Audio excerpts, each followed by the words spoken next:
முனிவர் வழியில் குயவனை சந்திக்கிறார். மண்பானைகளை சுழற்றி கொண்டு, பார்க்கவே ரொம்ப தூரம் போகிற மாதிரி இருக்கே அப்படின்னு கேட்குறார்.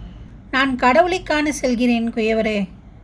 உடனே தன் வேலையை நிறுத்திவிட்டு, அப்படியா, ஒரு காரியம் செய்வீங்களா? நீங்கள் கடவுளை பார்த்ததும் நான் எப்போ முக்தி அடைவேன்னு தயவு செஞ்சு கேட்டு சொல்லுங்க.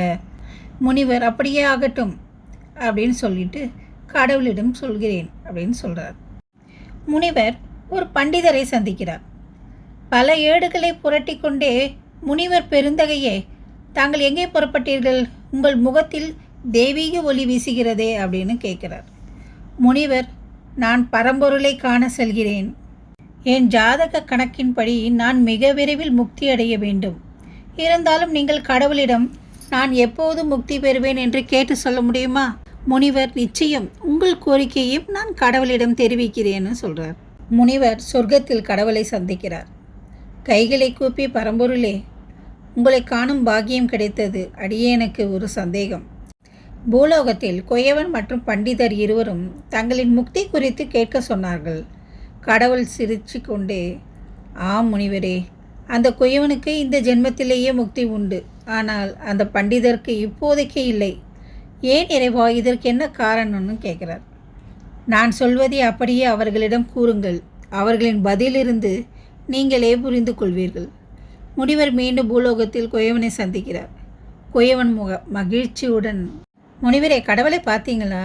என்ன செய்து கொண்டிருக்கிறார் அப்படின்னு கேட்குறாங்க. முனிவர், அவர் ஒரு ஊசியின் காதுக்குள் யானையை நுழைத்து கொண்டிருந்தார். குயவன் கண்களில் ஒளி மின்ன, அப்படியா? இருக்கும், ஏன் இருக்காது? என்னிடத்தில் இருக்கும் இந்த ஆலமரத்தின் சின்ன சின்ன பழத்துக்குள்ளேயே அத்தனை பெரிய ஆலமரத்தை வைத்தவர் அல்லவா? ஊசியின் காதுக்குள் யானையை நுழைப்பது சாதாரணம்தான். அவருக்கு இது ஒன்றும் பெரிய விஷயமில்லை அப்படின்னு சொல்கிறார். முனிவர் அந்த பண்டிதரை சந்திக்கிறார். கடவுளை பார்த்தீங்களா அப்படின்னு பண்டிதர் கேட்குறார். என்னுடைய முக்தி பற்றி அவர் என்ன சொன்னார்? அவர் என்ன செய்து கொண்டிருக்கிறார் என்னும் கேட்குறாங்க.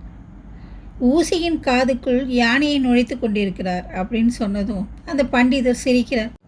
என்ன இது, நம்பும்படியா இல்லையே? எல்லா கிரகங்களையும் சாஸ்திரங்களையும் அறிந்தவன் நான்.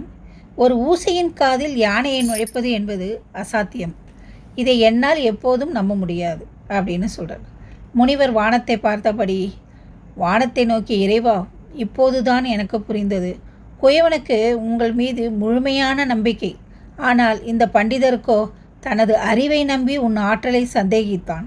ஆம், இறை நம்பிக்கையில்தான் முக்தி இருக்கிறது. Thank you friends.